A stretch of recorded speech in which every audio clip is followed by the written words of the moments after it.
Welcome to my channel. Today we have one superhero and child and grandmother story. This is part 2 of 4. Enjoy. A young boy named Tommy was out playing with his friends one day when he saw something that made him stop in his tracks. It was an adult superhero landing on the roof of a nearby building. The superhero was tall and muscular, with a cape that flowed behind him like a crimson tide.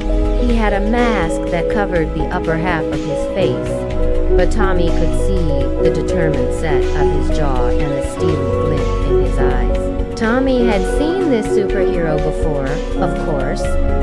Who hadn't? He was known only as the Crimson Bolt, and he was said to be the fastest man alive. He was also the only superhero who lived in their city. In fact, he was the only superhero Tommy had ever seen in person. But what was he doing on that building? Tommy couldn't help but wonder.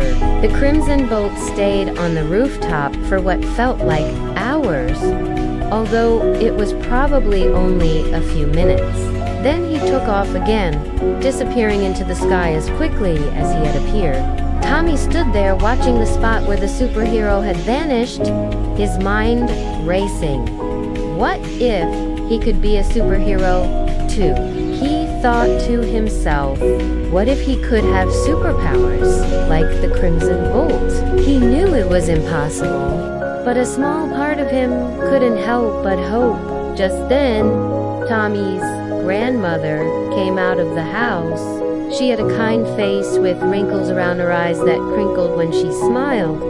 "What are you doing, Tommy?"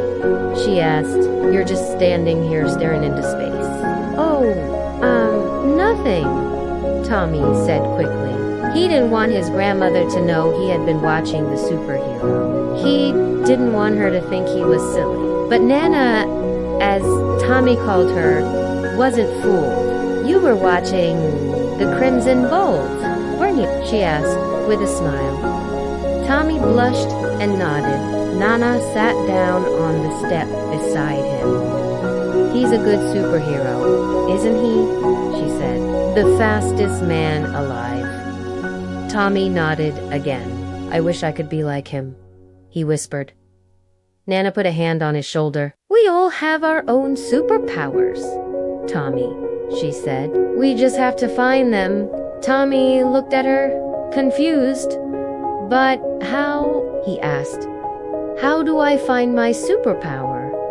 Nana smiled. "It's a secret," she said. "But I'll tell you, it's not about being the fastest or the strongest. It's about being the best version of yourself you can be." Tommy wasn't sure he understood what she meant, but he knew she was right. He wanted to be a hero, not because he wanted to be the strongest or the fastest, but because he wanted to help people. Just then, Tommy's mom came out of the house. She had a worried look on her face. "Tommy," she said, "your Nana's sick, and I need you to go get the medicine from the pharmacy down the street. Please, hurry." Tommy didn't want to go. He wanted to keep talking to his Nana, but he knew she was sick, and he didn't want